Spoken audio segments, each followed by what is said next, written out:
পশ্চিমবঙ্গের সকল রেশন ডিলারদের জন্য ডেইলি স্টক এবং সেল রেজিস্টার ফরম্যাট নিয়ে এই ভিডিওতে চলে এসেছি। যেমনটা মোটামুটি আপনারা সকলেই জানেন যে 3রা ডিসেম্বর 2024 সালে একটি অর্ডারকে পাবলিশ করা হয়েছিল, যেখানেতে বলা হয়েছিল যে প্রত্যেক পশ্চিমবঙ্গের রেশন ডিলারকে তাদের রেশন কার্ডের ক্যাটাগরি অনুযায়ী এবং কমোডিটি অনুযায়ী আলাদা আলাদা করে এই সেল কাম স্টক রেজিস্টারকে করতে হবে। তার জন্য একটি অর্ডারকে পাবলিশ করা হয়েছিল এবং একটি ফরম্যাট দেওয়া হয়েছিল, যে ফরম্যাটেতে আপনারা মেনটেন করতে পারবেন। কিন্তু সেই ফরম্যাটটিকেই একটি মডিফিকেশন করা হয় ওই বছরেরই, মানে 2024 সালে 12ই ডিসেম্বর। তো সেই অর্ডারটাকে মডিফাই করে আরেকটি নতুন অর্ডার করা হয় এবং সেই অর্ডারেতে একটি নতুন করে ফরম্যাট দেওয়া হয় এবং সেই ফরম্যাটটিতে আপনারা দেখতে পাচ্ছেন যে এইরকম একটা ফরম্যাট দেওয়া হয়। এবার এই ফরম্যাটটাকে 2025 সাল পর্যন্ত এখানে বসানোই আছে, তো এটা আর আপনি মডিফিকেশন করতে পারবেন না, কারণ এটা একটা পিডিএফ।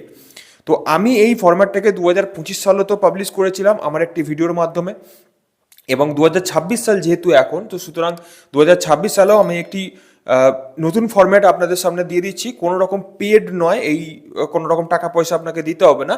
জাস্ট আপনি এই অর্ডারটাকে নিতে পারবেন, ডাউনলোড করে নিতে পারবেন, বা আমার এই যে সেল কাম স্টক রেজিস্টারটাকে ফরম্যাটটাকে ডাউনলোড করে আপনারা ব্যবহার করতে পারবেন। পশ্চিমবঙ্গের যে কোনো প্রান্তের আপনি যদি রেশন ডিলার হন বা ডিস্ট্রিবিউটর হন, দুপক্ষের জন্যই কিন্তু এই ফরম্যাটটা হেল্পফুল হবে। এই ভিডিওর ডেসক্রিপশন বক্সের লিঙ্ক রয়েছে, আপনারা জাস্ট ডাউনলোড করবেন। ডাউনলোড করলে দেখতে পাবেন প্রথমেই আপনি কভার পেজ পেয়ে যাবেন। কভার পেজেতে আপনি মাসটা এখানে লিখে দেবেন, এখানে এপিএস ডিলারের নাম লিখবেন, এপিএস কোড লিখবেন, লাইসেন্স কোড লিখে দেবেন। এরপরে নিচের দিকে গিয়ে দেখতে পাচ্ছেন যে অন্তর্দয়ের রাইস রয়েছে। এরপরে মান্থটা আপনারা ম্যানুয়ালি বসিয়ে নেবেন। এরপরে অন্তর্দয়ের আটা রয়েছে। প্রত্যেক মাসে আলাদা আলাদা ফরম্যাট হবে, আলাদা আলাদাভাবে ডাউনলোড করবেন এবং আলাদা আলাদাভাবে মান্থগুলোকে বসিয়ে নেবেন ম্যানুয়ালি।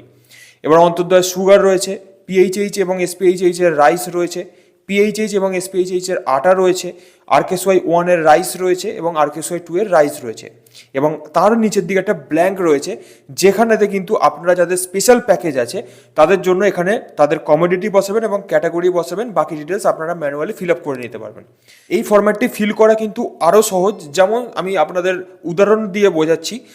যেমন দেখুন, এখানে আরকেএসওয়াই 1 এর রাইস, মানে আরকেএসওয়াই 1 এর চাল কতটুকু আছে আপনি এখানে স্টক রেজিস্টার করছেন। তার জন্য আপনি জাস্ট এখানে ওই ডেটটা দেবেন, মানে তারিখটা দেবেন। তারিখটা দেওয়ার পরে ওই তারিখেতে আরকেএসওয়াই 1 এর চাল সকালেতে কত ছিল যখন আপনি দোকান খুলেছিলেন সেটা এখানে লিখলেন। তারপরে স্টক রিসিভ, মানে ওই দিনে যদি কোনো রকম স্টক রিসিভ হয়, মানে আপনি যদি কোনো চালান অ্যাকসেপ্ট করেন, তাহলে সেই চালটা এখানে এখানে লিখে নেবেন। কুইন্টাল, কিলো, গ্রাম এখানে ভাগ ভাগ করাই আছে। এরপরে এই যে দুটো, মানে ওপেনিং স্টক এবং স্টক রিসিপ্ট, এই দুটোকে যোগ করে যা হবে এই টোটাল স্টকের জায়গাতে লিখবেন। এরপরে এই টোটাল স্টক থেকে কত স্টক আপনার বিক্রি হলো, মানে মাল আপনি বেচলেন, সেটা এখানে লিখবেন, কুইন্টাল, কিলো এবং গ্রাম, এবং সব কিছু মাইনাস করার পরে এখানে ক্লোজিং ব্যালেন্স যা থাকবে এখানেতে এই ঘরেতে লিখে নেবেন।